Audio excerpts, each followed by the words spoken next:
మనిద్దరి మధ్యలో ఏ జన్మలో ఏ తీరని రుణం ఉందో, మరెందుకు ఇంతలో ఈ బంధనం ఇన్నింతలు పెరిగిందో.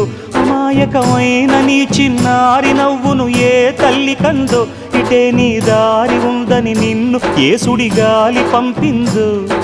పాపం పుణ్యం దేవుడికెరుక, పేదకు దొరికిన బంగారు కణిక, పాలు వెన్నాలేవని అనక ప్రేమను తాగి పెరగవెసిలక.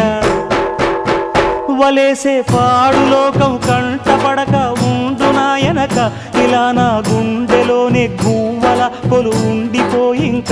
ఇటే పోస్తే ఎమున్నైనా నిలేస్తానే, మరింక ఏ కీడు నీ వంక రాలేదు.